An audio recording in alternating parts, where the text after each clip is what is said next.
The story begins as a boy named Liam is reincarnated into a new world in the future, and we learn that he's the sole heir of the Banfield domain.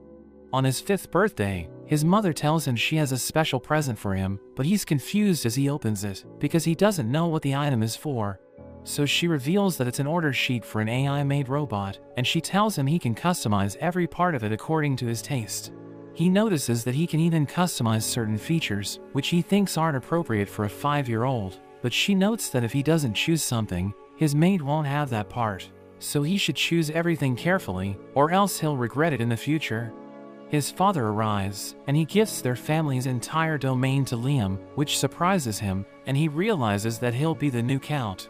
His father mentions that they'll be leading for the Imperial home planet, and gives him complete authority over everything, but in exchange, he asks Liam to send them a regular allowance. He agrees to their condition, and they leave after signing the contract, telling him his new AI mate will take care of him. Liam is happy with his new life, since he has everything he could ever ask for, but he plans to become an evil lord and take advantage of his people. We learn that he's suffered in his previous life, because he found out that his wife was cheating on him with his boss. He realized that his daughter wasn't his own, and he was even framed for stealing money from his company. His health quickly deteriorated after that, and when things seemed to be at their worst, a man called the Guide appeared, asking him if he was going to let his wife and boss get away with everything. So he mentions that he wants to get revenge, and seeing his raw emotions makes the Guide happy. Liam wishes he had a second chance, so that he can live for himself and ignore everyone else, and the Guide notes that he's there to reincarnate him to another world. He shows him some options, and Liam decides on the world with robots and battleships, because it's similar to his favorite video game.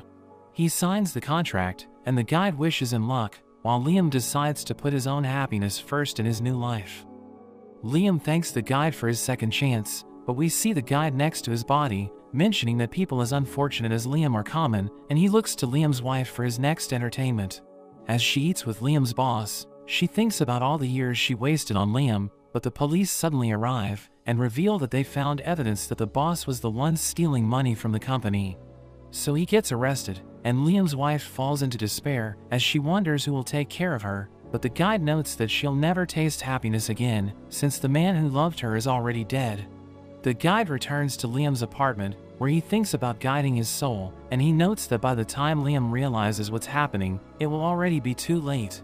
He believes that all of Liam's sorrow and resentment will be directed at him, which will nourish him, and since the lifespans in the other world are even longer, Liam will suffer even more. He looks forward to seeing him struggle in his next life, but as he leaves through a portal, the spirit of Liam's old dog follows him into the other world. We see space pirates attacking a battleship, but Christiana, the princess of the Holy Kingdom of Liba, suddenly arrives to take them on, and her army takes out a quarter of the frontline fleet. So the pirates start retreating, but she orders her army to go after them.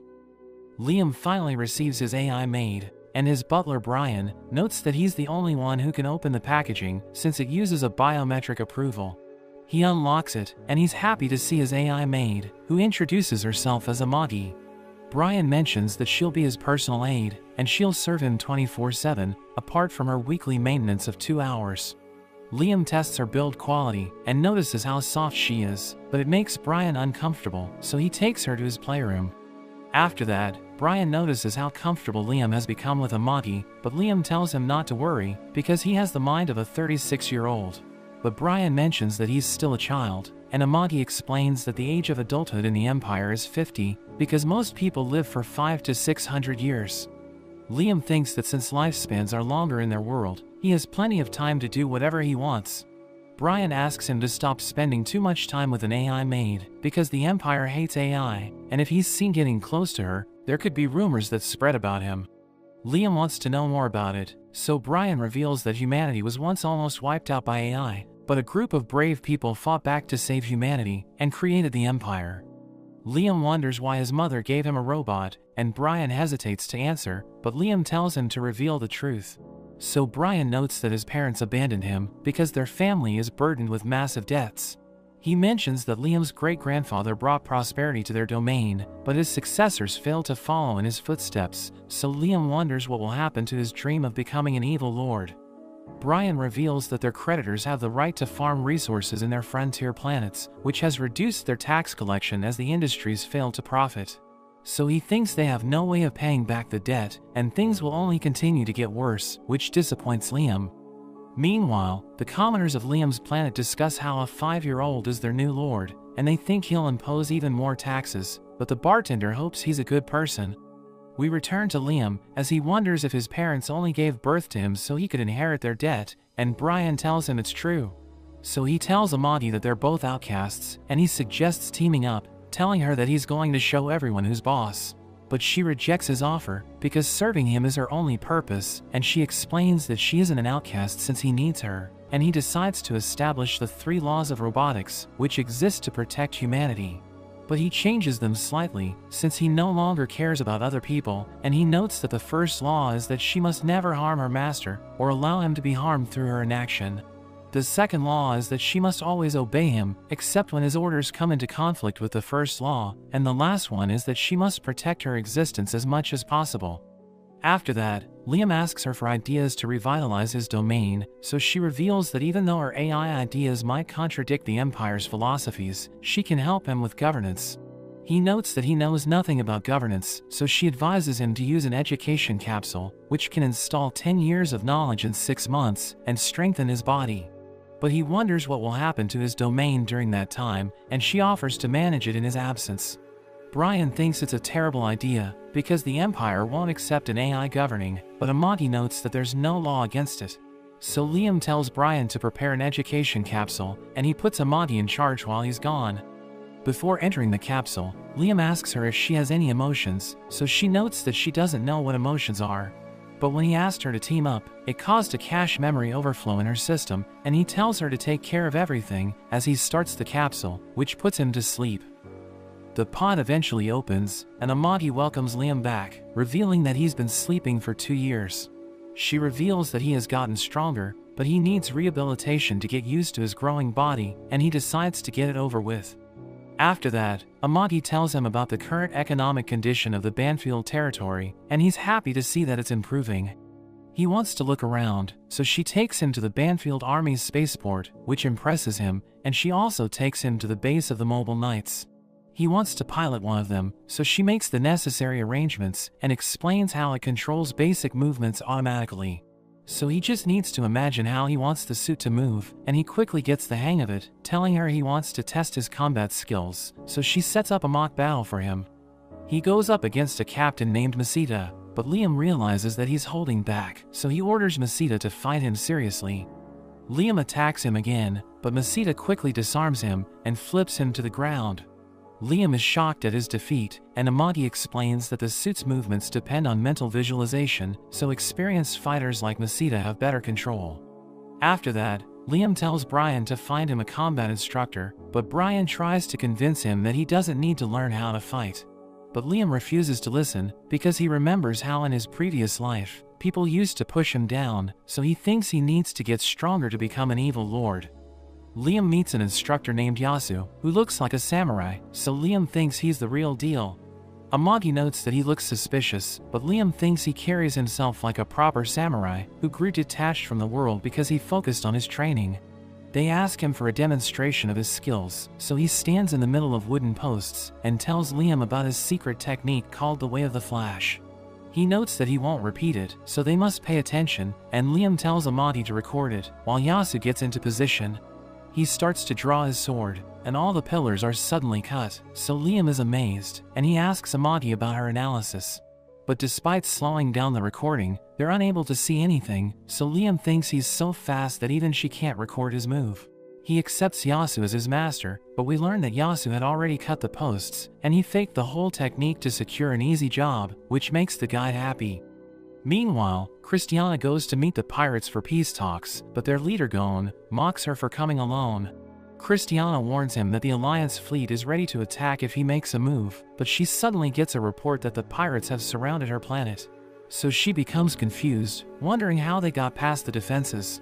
Gon reveals that there are members of her alliance who aren't loyal to her, because they don't like her country, and she learns that her escort fleet is pointing their weapons at her ship. She can't believe what's happening, and Gon reveals that he paid them to betray her, telling her to listen to him if she wants to save her home planet. 3 years have passed since Liam started his training, but he's still unable to perform his master's technique. So Amagi encourages him to stick to the basics, but he wants to learn the special move. At night, Yasu reads manga in his room, and he can't believe he's making so much money for such an easy job. He wishes it could stay like that forever, but Liam suddenly arrives, so he quickly hides his manga and acts serious. Liam notes that he wants to learn his secret technique, but Yasu threatens to stop teaching him because he had already told him that he would only demonstrate it once.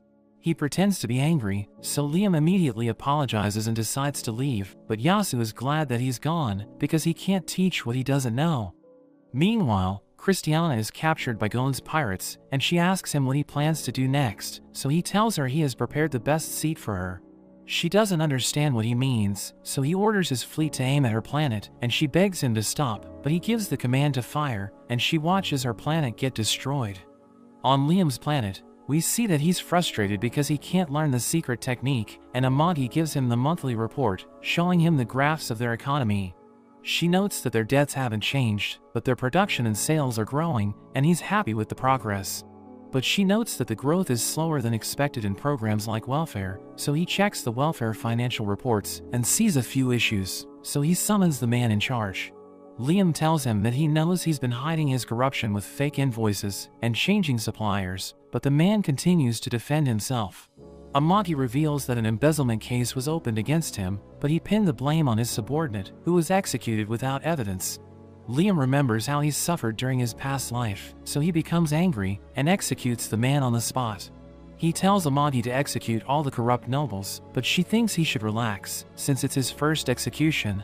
He's so shocked that he's unable to drop the sword, so she helps him put it down and explains that if they execute all the corrupt nobles, they will have no one left to do the job for them.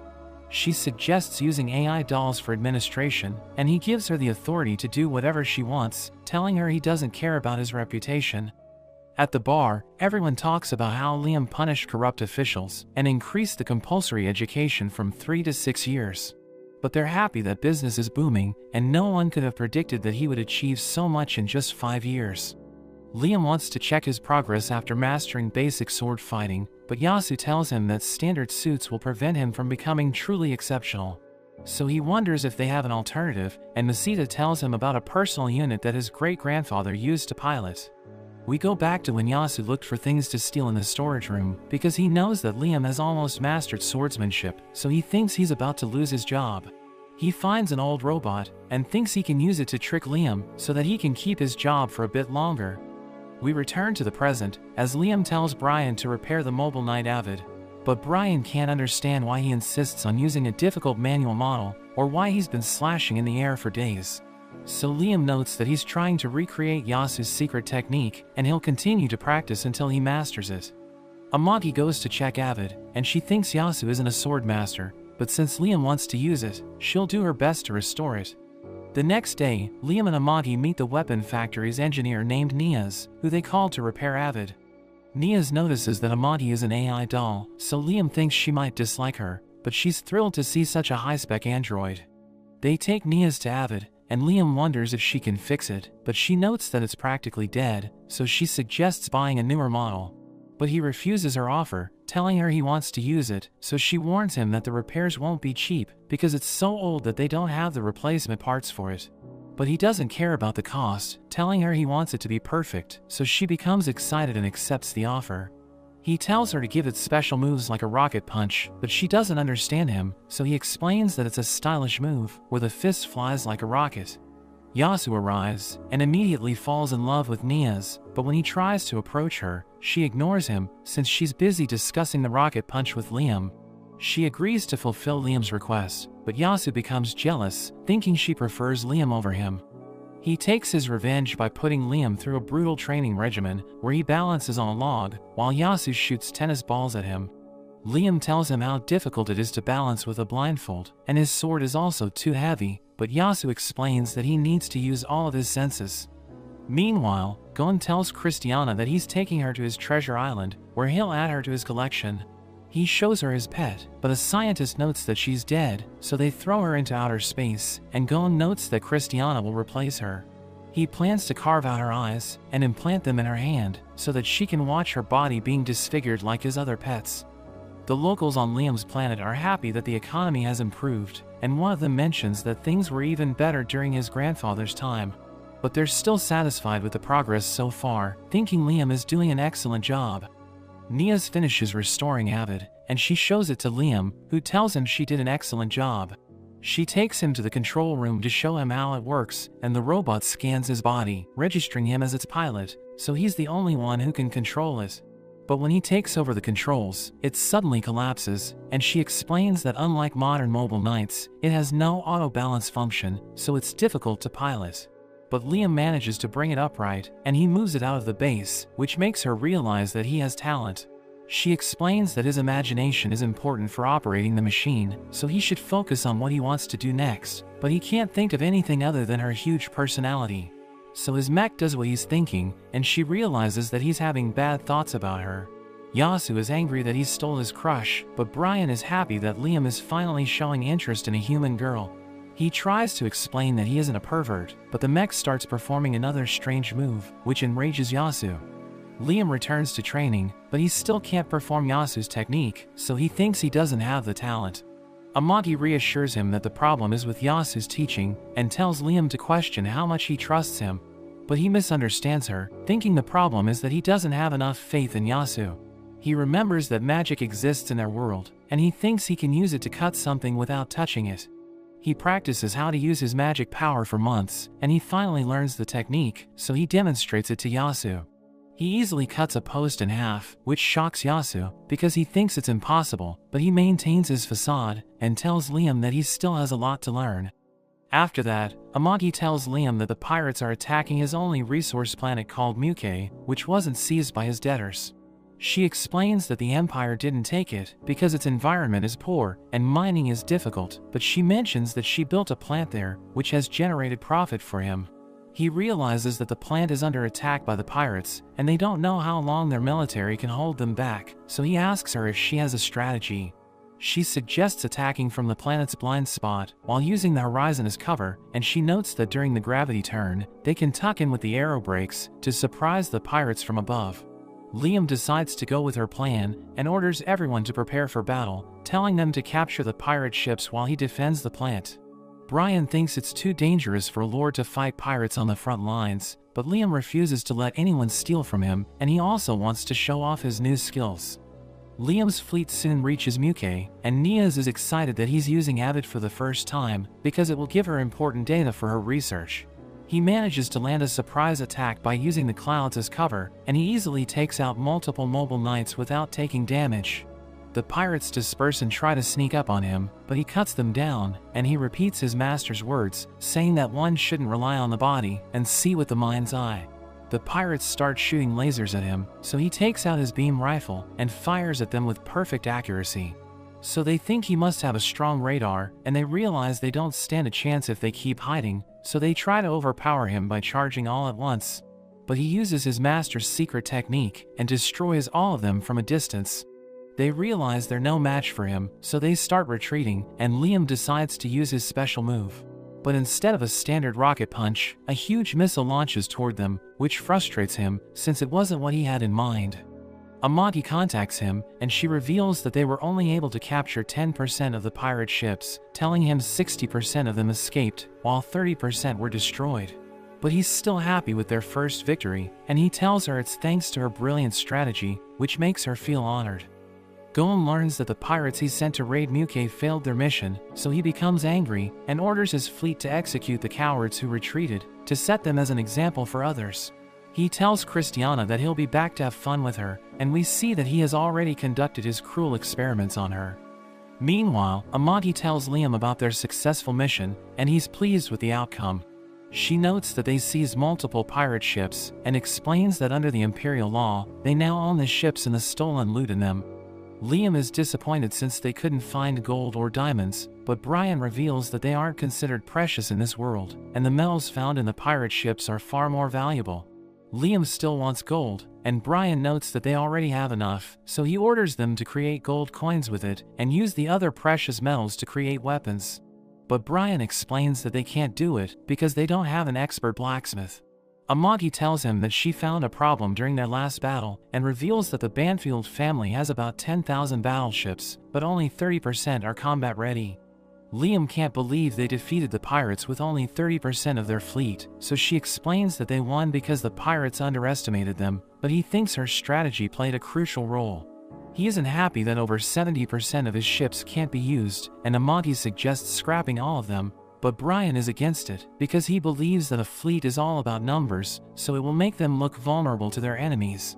She suggests selling the metals from the pirates and using the profits to buy used ships, but Brian once again objects because he thinks a fleet reflects the family. But Liam decides to go with her suggestion because it was his father's vanity that led their family to so much debt.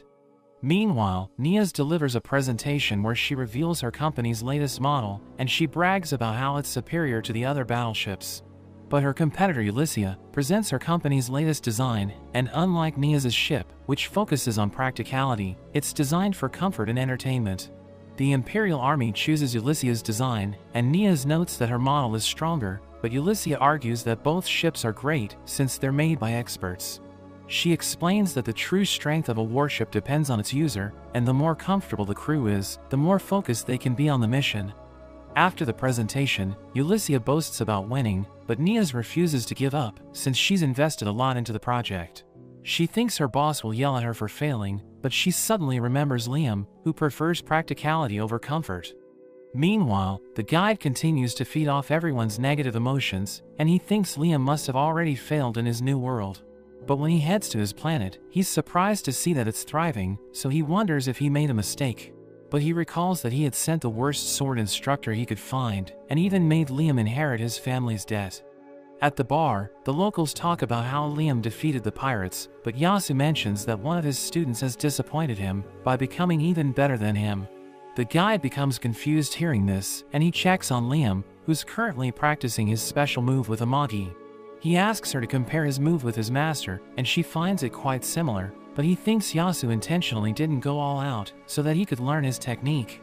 He looks back on his life and how his parents abandoned him with a huge debt, so he thought things would only get worse. But his life eventually improved, and he even became a skilled swordsman, thinking it was all thanks to the guide. The guide hates seeing Liam's positivity, which is like poison to him, but he survives thanks to Yasu's negative emotions. He wonders if he reincarnated Liam to the wrong place, but he thinks it's impossible and believes that Liam will suffer in the end. Amagi tells Liam that the Imperial Army is upgrading its fleet and selling old models at a discount. But she mentions that there's a condition where the buyer must also accept the current crew members because the Empire is trying to get rid of unwanted personnel. She mentions that it would cost a lot, but they can manage it, and she notes that the experienced officers would be useful. The guide hears everything, and he plans to send serious and earnest soldiers who won't tolerate the actions of an evil lord, so that they'll turn against Liam. Yasu is still recovering from his hangover, but Niaz suddenly arrives, and she praises him for turning Liam into a first-rate swordsman.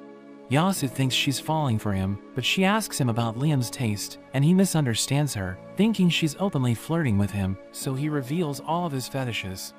The next day, Niaz shows up before Liam, and she's wearing the outfit Yasu described. He realizes that she wants to sell something, so she confesses that she's there to sell her battleships, but he tells her that he already bought old ships from the Imperial Army. She mentions that she failed in her presentation, so he's her only hope, and he needs to buy at least 100 or 200 of them. She notes that he doesn't need to pay for it up front, but Liam refuses to fall into debt again, so she tries to seduce him. But he recalls how his wife also bought such dresses, and she never wore them while she was with him, so he wonders if they were for his boss. He takes pity on her, and decides to buy 300 ships, so Niaz promises to deliver them right away. After that, Niaz contacts her co-worker, and she claims that she made the sale thanks to her charm, but her friend refuses to believe her since she's so stiff. Brian and Yasu overhear their conversation, and Brian thinks his master fell into a honey trap, while Yasu thinks Liam got lucky with her. Liam receives the ships he purchased from Niaz and the Imperial Army, but Yasu is still angry at him for stealing his girl, and the guide notices his hatred for Liam. He needs him to build up even more anger so that he can take it out on Liam later and create a huge negative emotion. Liam and Amati visit their new warships, and even though he doesn't regret his decision to buy them, he understands why the Empire chose the other models, because Nia's ships aren't as luxurious. So she argues that luxury has no place in combat, but he notes that people still prefer comfortable ships. She tells him about the maintenance needs and offers an extended warranty, but Liam declines it. She requests that he give her a few of the pirate ships, but he refuses since he wants to add them to his fleet. Amati suggests giving Nia a small portion of them, but she must convert the rest of them to work with their fleet. She accepts the deal because she wants to study the pirate ships, and she notes that standardizing them is easy compared to getting data from the pirate tech. Liam comes up with an idea, and he decides to check the pirate ships, but they're completely different from the battleships he's used so far. Nia is also amazed by the pirate tech, but he spots a steering wheel and tells her to add one to his ship. She thinks it's useless compared to standard controls, but he notes that it looks cool, so he doesn't care if it's inefficient. Nia explores the ship and learns that it has gravity lasers that operate in the imaginary plane, while the ether generator uses the opposite phase. While she looks around, Liam sees a dog, and he follows it to the ship's navigation room. Amati powers it up and explains that the navigation room records every route the ship has taken, telling him it has been raiding all across the Empire. But she notices that every time they finish looting a planet, they warp out to one of the gates in the Empire's border area, where the Empire and other nations are engaged in combat. He realizes that it's a lawless area outside the reach of the Empire's control, so it's a perfect hideout for them, and he asks for the coordinates, but she mentions that they shift every time. But she notes that there appears to be a pattern, and thinks the hideout isn't a tiny rogue planet, but because of its strange orbit, it's impossible to reach the base without knowing its exact location. Liam believes it isn't a base, but a treasure island where the pirates stash their loot, and he decides to go on a treasure hunt. Meanwhile, Gon meets the survivors from Liam's earlier battle, and he's shocked that they lost to such a low-ranking noble. He orders his men to prepare for war against the Banfields, but before leaving, he kills the pirates who lost to Liam. Liam's fleet prepares to attack the treasure planet, but Amati tells him that they need to pass through the Domus Warp Gate to reach the Pomona Gate near the border. She requests clearance, but they aren't allowed to enter, and the manager explains that to use the gate, they must pay a toll that will be based on their number and jump length. Liam assures him that they'll pay it later, but the manager tells him that he must pay up front, because the Banfield House is known for its huge unpaid debts. He also mentions that they can pass if someone trustworthy writes them a letter of credit, but their family unfortunately doesn't have good relations with the other nobles. Liam tries to persuade him, but he doesn't listen, so he decides to talk to him in person, and Amati isn't sure if it will make a difference, but Liam is confident in his negotiation skills. Meanwhile, Gon and his fleet reach the Pomona Gate, planning to warp to the Domus Gate and destroy everything Liam has built. Liam goes to see the manager, but he refuses to let him pass without payment, so he lies that he needs to meet his mother, who's in critical condition. But the manager knows that he's lying, since he brought an entire fleet of warships with him. The manager suddenly receives a message that Gon's fleet is coming, so he tells Liam he has other matters to attend to, while Liam sees the dog spirit again, so he decides to follow it. The manager and his men set up a wormhole connection for the pirates, and one of his men realizes that it may put the pirates face to face with Liam's fleet. But the manager doesn't care, and they all decide to turn a blind eye. Liam arrives at the control room, but he notices that it's empty, so he thinks the manager intentionally left it unattended after setting up a connection to Pomona. But he realizes the wormhole is flowing in the opposite direction, so he adjusts the controls, which messes with the active wormhole, trapping the pirates inside it. Amati tells him to return to the ship, because she's secured a letter of credit, which surprises him, wondering who could have helped them. So she reveals that it was Nia's weapon factory, which offered it because he bought their new model and gave them pirate ships to study. Liam's fleet goes through the warp gate and emerges at the Pomona Gate, from where they make a short jump to the treasure planet. Gon's fleet remains trapped in the wormhole, and they notice that they have exceeded the expected travel time, which makes them anxious. They finally make it out, but they find themselves in the training space for the Imperial War Fleet, where they're surrounded by 70,000 ships. Liam's fleet arrives at the rogue planet, and Amati tells him that even though there are about 20,000 pirate ships, most of them are inactive.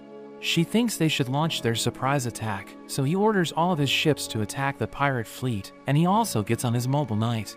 He starts destroying the pirates, who are no match for him, and he easily dodges their attacks, before taking them out with his rocket punch. After that, Amagi mentions that they have eliminated most of the pirates, so he tells her to send his mobile knights to clean the place up. We go back to when Christiana returned to the kingdom after repelling the space pirates, and her parents congratulate her, acknowledging her role in protecting their kingdom's peace. Her brother Rickard is jealous because she enjoys all the glory, while everyone thinks he's avoiding responsibility. But she tells him that he's the future crown prince, so he shouldn't put himself on the front lines. Their younger sister wonders if she can also become a knight like her, so Christiana promises to teach her sword fighting when she grows up. But we return to the moment her planet was destroyed, and her family realizes that they've been betrayed, since they had a defense line consisting of Alliance warships. The pirates continue attacking, and the shield around the palace is destroyed, resulting in a massive explosion. After that, we see Christiana restrained inside Gon's ship, along with the other prisoners, and she tries to assure them that the resistance forces will rescue them. Gon arrives with the scientist, and she tells him to kill her, since she prefers death over humiliation, but she tells him to free the others in exchange. He notes that if he wanted to kill her, he wouldn't have gone through all the trouble, and he tells her they're all his pets. But he decides to fulfill part of her request, asking her to choose which prisoner he should release. So she picks one of the girls, but instead of freeing her, he takes her to his lab, where he experiments on her instead. Christiana reminds him that he promised to free her, but he mentions that pirates don't keep their promises, and he tells the scientist to start the operation. He brings out his monstrous arms to begin the experiment, and she becomes horrified, begging him to stop. But he reveals that if they don't finish the operation, the girl won't survive, so Christiana starts crying and ends up passing out. When Christiana wakes up, Gon tells her to look at her friend, who wonders what happened to her. He mentions that he'll transform her into something even better, which shocks her, and she asks him why he's doing this to them. So he explains that it's fun to see a beauty turn ugly and fall into despair, which enrages her, but she can't do anything to stop him. He puts her in the chair, and despite her pleas to do anything he wants, he doesn't show any mercy. He wonders what happened to the brave girl who was asking him to kill her, and he reveals that he chose her to be the second subject, so that he could see true fear in her eyes. He tells the scientist to remove her eyes, and put them in her palms, so that she can see herself becoming ugly. After the experiment, Christiana asks the scientist to kill her, but he refuses to do it, since she's the captain's favorite, telling her it won't be fun if she gives up so easily. But they're suddenly attacked by Liam's fleet, so the scientist runs to the control room, where he learns that most of their ships were destroyed. Liam enters one of the warships, destroying the enemy mobile knights, and a soldier informs him that they've defeated most of the pirates. Liam tells him to clean up the rest, while searching for the treasure room, but he suddenly sees his dog's spirit, which leads him to the scientist and his men. He tells them to hand over the treasure, but the scientist thinks he wants a pet like Gon, so he takes him to his lab. Liam's men struggle to keep themselves composed after witnessing such a heartbreaking sight, and as Liam sees Christiana, the scientist notes that she's Gon's favorite. He starts bragging about his creation, but Liam remembers how he's suffered during his past life and shoots the scientist. He's about to leave, but Christiana asks him who they are, so he introduces himself, telling her he has taken control and killed the scientist who tortured them. She starts crying and begs him to kill her with the other subjects, because they can't live as humans after what they have gone through, but he refuses to do it and tells her that he'll save her. He tells the guards to bring medics, and a soldier asks him if he'll really save them, because regenerating their bodies using elixir is ridiculously expensive. Liam notes that it's against his principles of becoming an evil lord, but he can't just ignore them, and Amagi tells him that they've found the treasure, so they don't have to worry about the cost.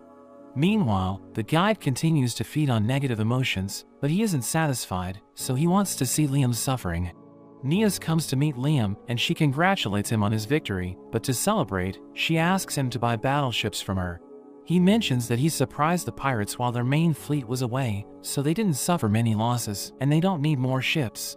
But she reminds him that she provided him with a letter of credit, which helped him get there, so he decides to buy from her, asking Amagi if they can afford more warships with the treasure.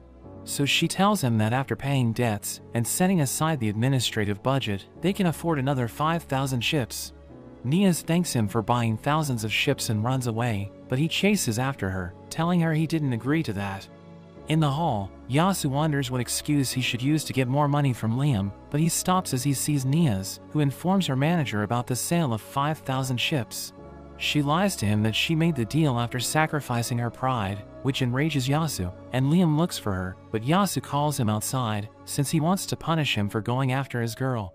He puts a blindfold over Liam's eyes, and places weight on his sword, before launching hundreds of balls towards him.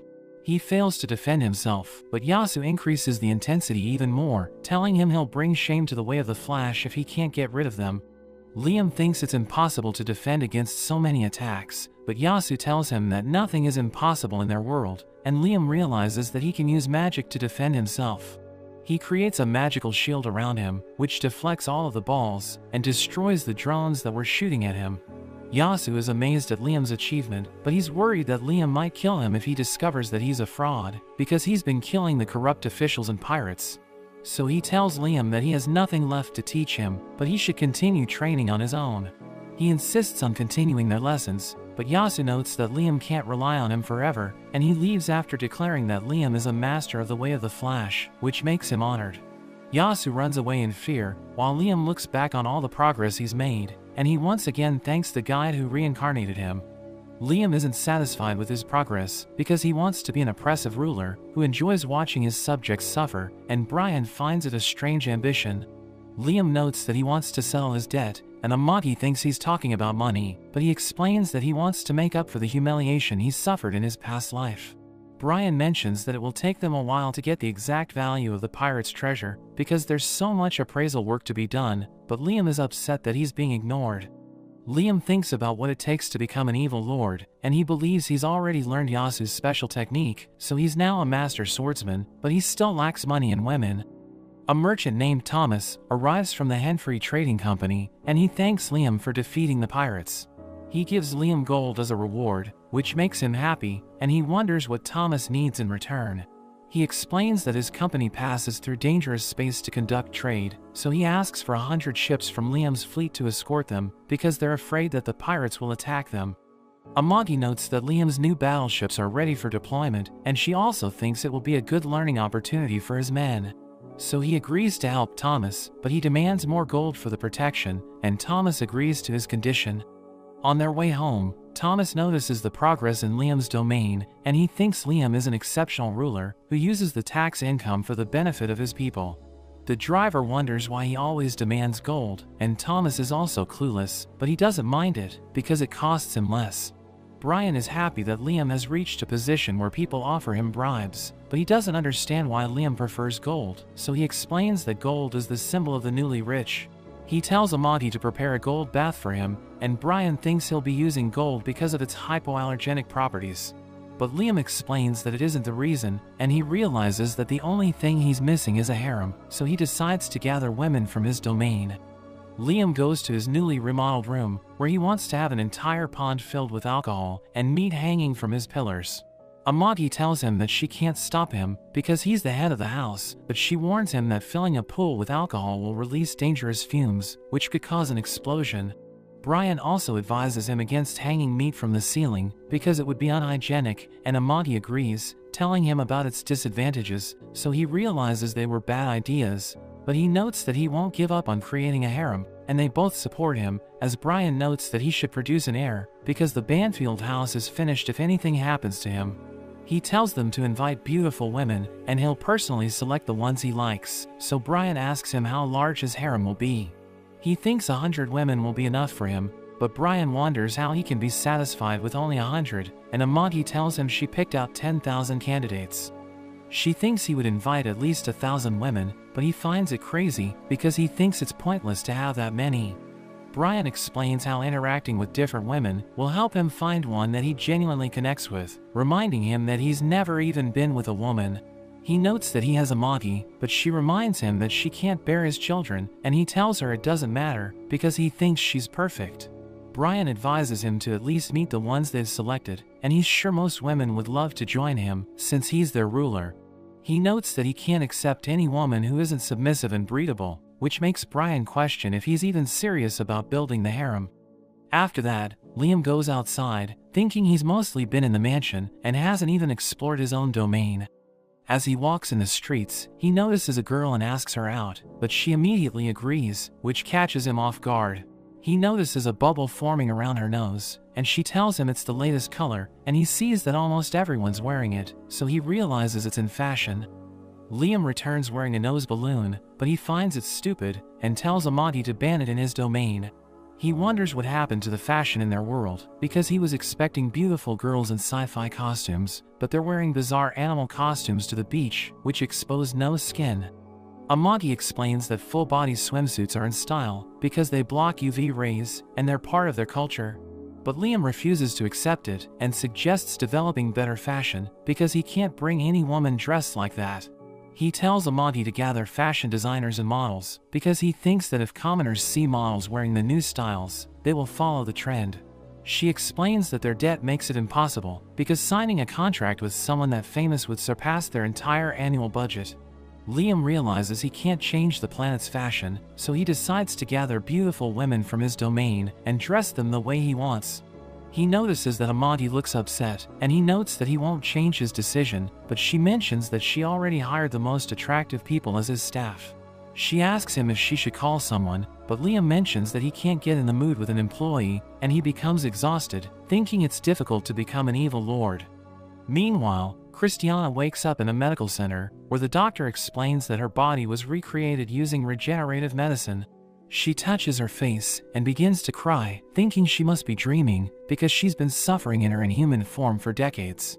The doctor assures her it isn't a dream, and explains that they used elixir, which shocks Christiana, because she knows that it's a precious drug. The doctor tells her she still needs to go through rehabilitation, but she thinks it must be a mistake, because her homeland was destroyed, so she can't pay them back.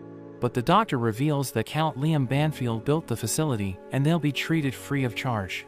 She notes that he wants Christiana to repay the favor, and she remembers seeing him on the ship, realizing he's her savior, so she wants to serve him in the future. At the local bar, everyone's happy that Liam got more treasure from the pirates, and he's developing the local industries. They thank him for all the recent progress, but the guide hears them, and their happiness makes him suffer. He notes that according to his plan, Liam's planet should be covered with debt and poverty, and he wonders how it became so well developed. Meanwhile, the soldiers from the Imperial Army who came to Liam's fleet discuss how the ships lack elegance, but they're still practical. They're glad to be part of the Banfield House, because nobles used to interfere with their old job, and told them to free the pirates, while Liam seems like a fair ruler. The guide sees them praise Liam, and he wonders how they changed their loyalties so fast, since they're supposed to hate him. Yasu is happy with the reward he received from Liam, but as he relaxes, he's shocked to hear the news about the Imperial Fleet's admiral, who congratulated Liam on his recent success. He credited his victory to Yasu for teaching him the way of the Flash, but it makes him angry, because he wants to live an ordinary life away from the spotlight. The guide can't believe Liam became an expert swordsman, because he sent the worst instructor to train him, and he thinks it doesn't make sense. Meanwhile, we see the Gon space pirates who have regrouped after fleeing the Imperial fleet, and Gon asks for the report on their numbers. So he's told that around 30,000 ships are left, while the 2,000 ships they used as decoys were lost to the Imperial Army. He becomes angry at the Warp Gate administration, because they sent him to the Imperial Army's practice space, and he decides to attack them. But the guide suddenly arrives, and he brainwashes Gon, telling him to attack Liam, because he's the real enemy. Gon is angry that Liam attacked his treasure island, and he orders his men to move towards the Banfield territory, telling them to destroy anyone who resists. Meanwhile, in Liam's mansion, his new AI mates help him eat food, but Amati notices that he doesn't look happy. He tells her he's thinking about what an evil lord's meal should look like, but she doesn't understand him. So he describes it as involving hearty laughter with subordinates, while women are forced to serve alcohol and meat. She wonders if he still wants to hang meat from the ceiling, or if he wants to form a mountain of meat, but he tells her it's a waste of food. She notes that they can invite the officials for dinner, but he doesn't like to discuss work while he's eating, so she thinks he needs a woman to accompany him during his meals. But he thinks she won't like it, so she explains that she isn't a woman, but an AI robot, telling him she can't bear his children. But he isn't interested in the standard definition of a woman, asking her if she's okay if he finds someone he wants to spend his life with. So she assures him that even though she has no emotions, his happiness is her top priority. After that, Amagi gives him a detailed report on their economy, and she mentions that with increased debt repayment, they're paying less interest. But he wonders how huge their debt is, because even the pirates' treasure wasn't enough to cover it. She tells him that their economy is slowly improving, and they'll soon repay all of their debt, but he notes that he can't become an evil lord because of it. She wonders what he wants to do as an evil lord, so he tells her he wants to increase taxes and make everyone suffer, but she notes that it wouldn't be sustainable for the long term.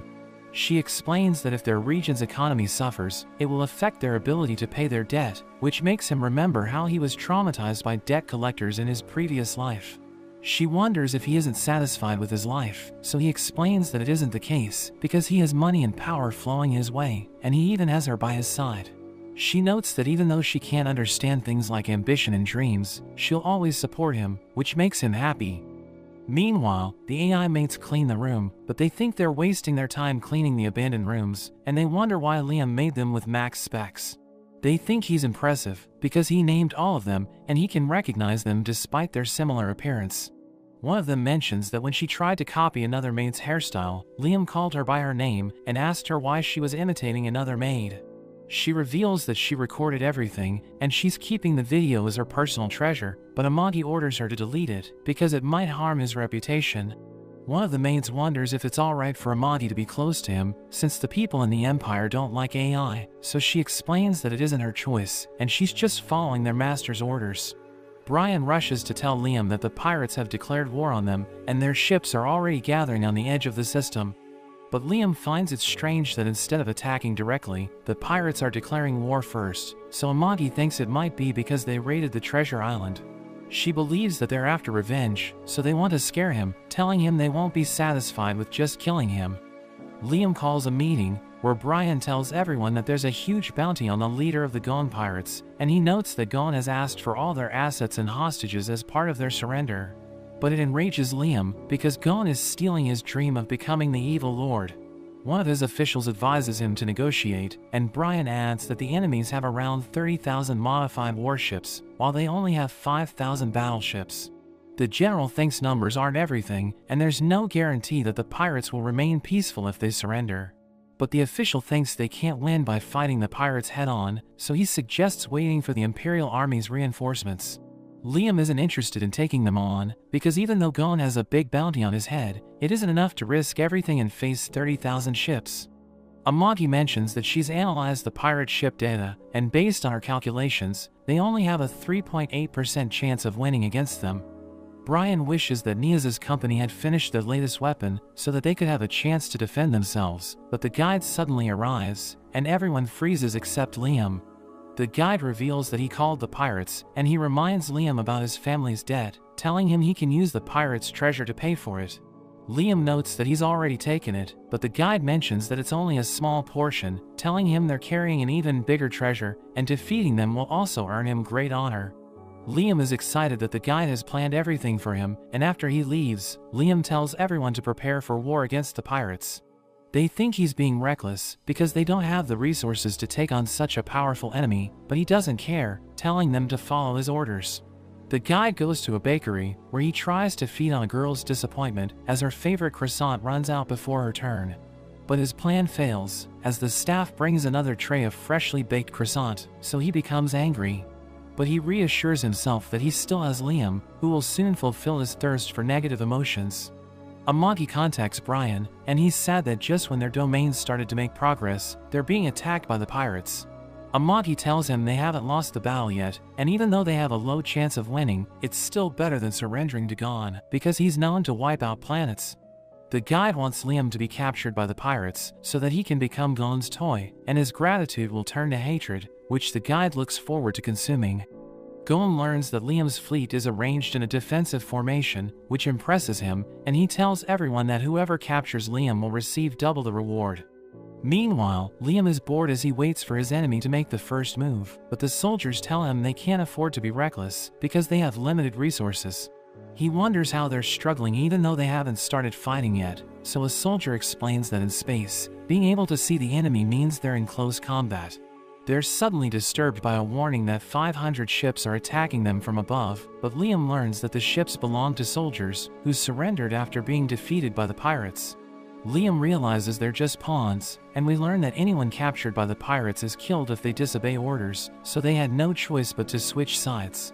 Amagi thinks they shouldn't trust the soldiers who changed sides and joined the pirates, so Liam decides to take them out. In the enemy flagship, Gon learns that their advance team was wiped out, which impresses him, and he orders his men to attack Liam's fleet, as he notices a small opening in their formation. But they suddenly retreat, and Gon thinks they're running for their lives, so he orders his men to charge. But it turns out to be a trap, and we learn that Liam's ships placed invisible mines in the area, which start destroying Gon's fleet. But he ignores the danger, and orders his men to continue advancing, because they're using their expendable allies in the front rows. The commander of Liam's fleet suggests that they also use a similar strategy, and protect the main ship, but Liam rejects the idea, because he doesn't want to sacrifice his men. He tells Amagi that he's going out with Avid, which worries the commander, but Liam tells him to be quiet, and orders Amagi to lead the fleet in his absence. She quickly analyzes the situation, and orders everyone to charge forward, while Liam tells them to obey her command. He gets in his mobile knight, and she orders their fleet to charge at full speed, which worries the soldiers. But she explains that without Liam, they have no reason to protect their flagship, which is the strongest in their fleet, so the best option is to use it to protect him. They're impressed by her loyalty, and issue orders to deploy all the mobile knights to cover Liam as he takes off with Avid. He promises to make the pirates regret their decision to fight him, and he activates the warp drive, which shocks the pirates. They wonder if it's a suicide attack, but they're surprised to see only a single mobile knight, and Liam dodges their lasers as he destroys multiple ships. The pirates send out their mobile knights to fight him, but he easily cuts through them, and he finds them boring. He takes out his cannons to shoot down several enemy ships, creating an opening, while Amagi decides to take advantage of it, and goes right through the center of the pirate fleet. He continues firing, but he runs out of ammunition, and a pirate knight suddenly attacks him from behind. They start fighting, and the knight asks him about his fighting style, so he mentions that he's a student of the Way of the Flash. But the knight notes that he's never heard of it, so it must be fake, which enrages Liam, and he decides to show him his true power. He finishes him off with his special move, but he soon realizes that if he kills everyone, there will be no one left to spread his name through the universe, so he considers sparing some of the skilled fighters. Gon can't believe how such a poor house can afford to hire a skilled knight, which makes Liam angry, because they are poor. He takes out his anger by using his special technique, which obliterates the knights around him, and he repeats the move to take out the enemies in his path. But it damages the actuators in his arm, since Avid can't keep up with his power. Another group of knights comes towards Liam, and he thinks it's the worst possible time for an injury, but he refuses to give up. He struggles to fight them off, and his sword breaks, as Amagi realizes that their chances of victory have dropped to 1.2%. But as he gets surrounded by mobile knights, Christiana suddenly arrives to support him. Amagi thinks she came earlier than expected, and the doctor explains that even though her patients haven't fully recovered yet, they decided to join Liam. Ulyssia notes that Christiana is using a mobile knight from her factory, and tells Amagi she can order it if she likes it. But Niaz wonders what Ulyssia is doing there, so she notes that a good salesperson can always sense the winner. Christiana orders her team to rush forward, and they defeat the mobile knights in their path, which makes her happy, because she can finally repay her debt to Liam and get her revenge on the pirates. He sees her destroying enemy ships, and thinks she's quite skilled, but he doesn't want anyone to outshine him. So he combines his rocket punch with his ultimate technique, and takes out countless enemy ships in an instant. Gon can't believe his battleships are being wiped out by a single knight, while Amagi notes that their chances of victory have increased to 83% because Liam has divided the pirate fleet. He slices through the pirate mobile knights, and he thinks they're weak, but he looks forward to getting the reward after he defeats them. Christiana is thrilled to see him slaughtering his enemies, and she enjoys killing the pirates, while her former teammates note that she's changed. Amagi looks at the radar, and she warns Liam that enemy mobile knights are approaching him, so he thanks her and rushes to face them. They fire multiple missiles at him, but he blocks them with his shield, and the soldiers watch him as he leads them from the front. One of them mentions how Liam's parents abandoned him at a young age, but he didn't lose hope, and took care of his people. They recall how they were kicked out of the Imperial Army for exposing corruption in the Empire, so they never thought they would serve under such a great ruler, who genuinely cares for his people. Liam sees Gon's ship, and he fires missiles at it, but the shield fleet protects it.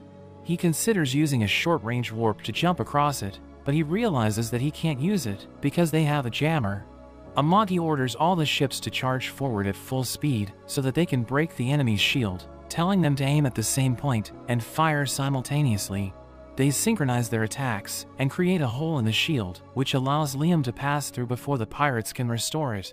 Gohan sees Avid, and he wonders what it is, so his friend tells him it's the old mobile knight that defeated them at the resource planet. The pirates realize that it's charging towards them, so Gohan wonders where his mercenary knights are. But most of them were already defeated by Liam's forces, and the rest are busy restoring the shield. Gohan's friend wonders what they should do next, and he notes that things don't look good for them. But if they're going to lose, they should try and escape with the top brass and leave the rest as a sacrifice.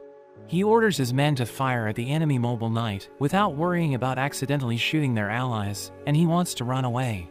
But his friend tells him that their allies are in their way, so he orders his friend to shoot them, but Liam finds them before they can escape. He shoots the pirate ships, so Gohan tries to leave in the escape pod, but Liam stops him, telling him it's too late. Liam's forces arrive, and he tells them it's time to find the treasure, but they wonder if it's safe, because the enemies might blow themselves up. But Liam thinks they are brave enough to do it, since they were trying to escape. He unleashes several rocket punches, which destroy the enemy ships, and he leaves to look for the treasure. He enters the flagship through one of the holes created by his rocket punches, but the soldiers wonder if it's safe for him to walk in the front, and he notices a few pirates hiding there. So he shoots them down, but the soldiers are surprised that they have access to such expensive gear, which makes them invisible, and Liam thinks it's a sign that they'll find good treasure. They open a door, where they find a squad of pirates ready to shoot them, but instead of being scared, Liam tells his soldiers to lower their weapons. The leader notes that they used to serve greedy nobles, who are no different from pirates, because they're also greedy degenerates. He challenges Liam to fight them, but he walks past them, and uses his master's technique. He tells his men to move, but they hesitate, and the pirates are suddenly cut down, so his soldiers realize they're serving an incredible master. Liam continues to take out the pirates in his path, and he soon reaches the control room of Gohan's flagship, but Gohan had already betrayed his friends to escape. Liam kills everyone except Gohan's second in command, who offers to show them the treasure, telling them he was forced to work for Gohan. He begs Liam to forgive him and starts buttering him up, but Liam cuts his head off.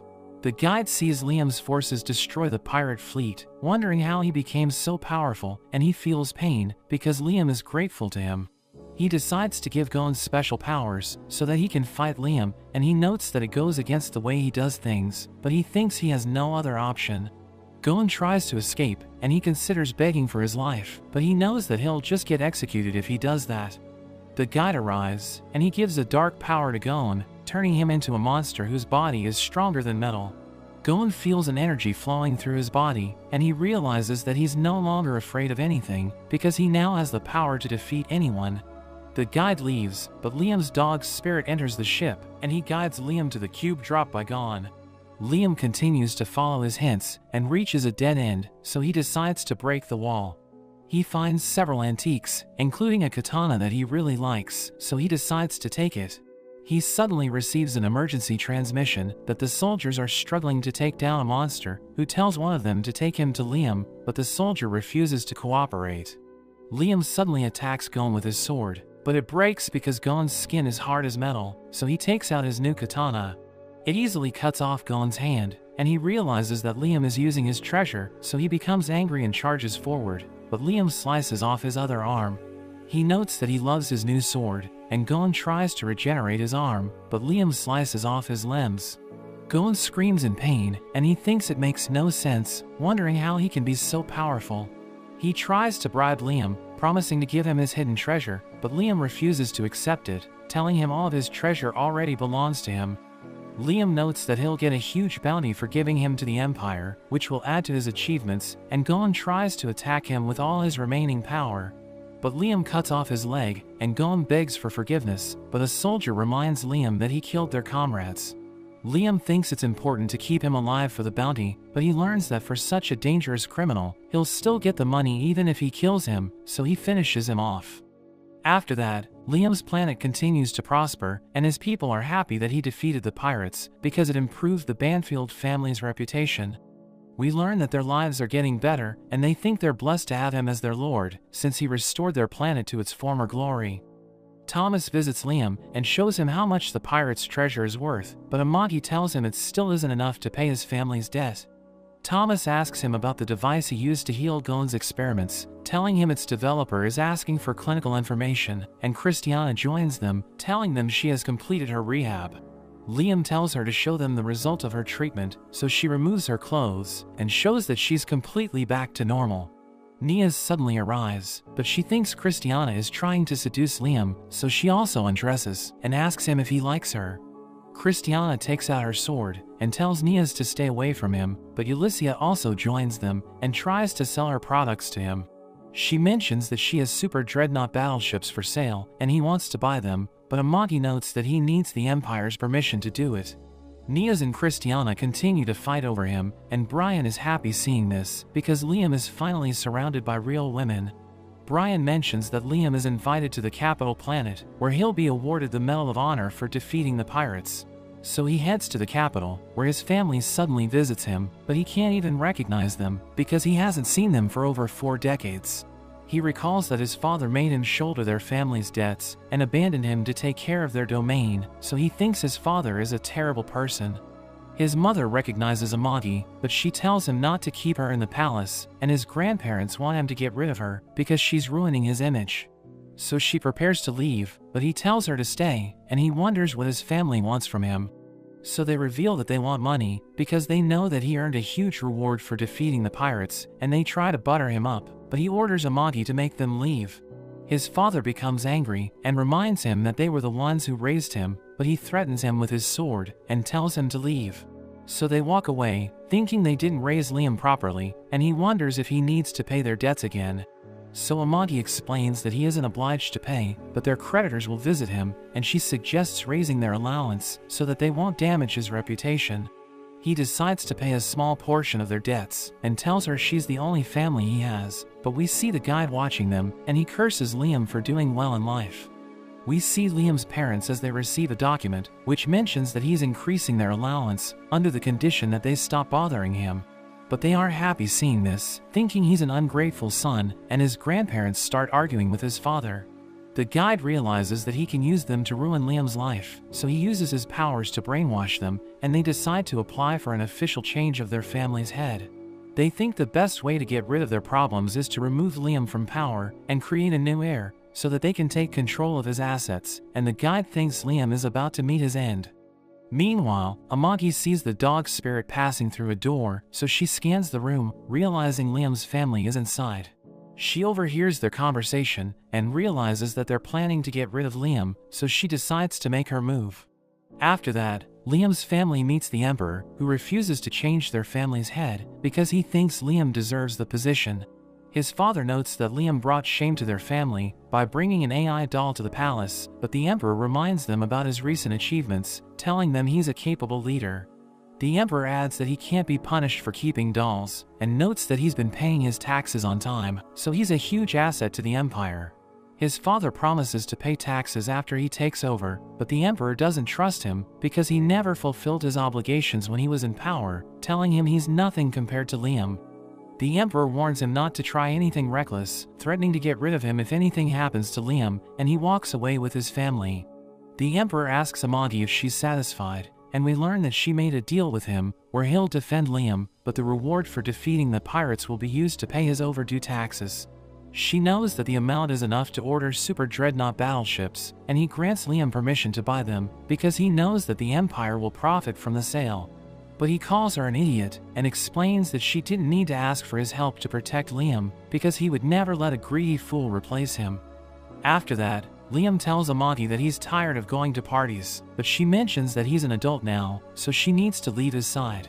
She explains that the public hates androids, so his reputation will suffer if she stays with him, reminding him about the first law he gave her, which is never to put him in danger.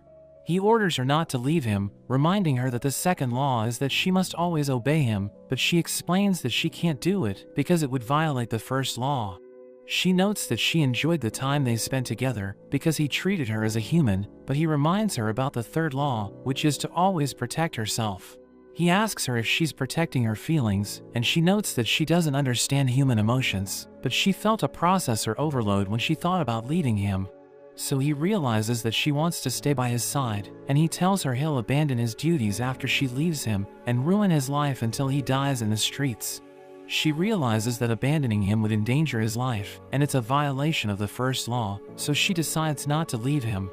He begs her not to abandon him, because she's the only family he has left, and she calls him a hopeless master, telling him she'll serve him until the end. Liam returns to his planet, and everyone welcomes him back, as he realizes that his new life is perfect. He thanks the guide for giving him a second chance, and tells him he's the happiest person alive, so the guide falls into despair, as he realizes that he can't ruin Liam's life. But that's where this video ends. Remember to like and subscribe to the channel. Thanks for watching, and I'll see you next time.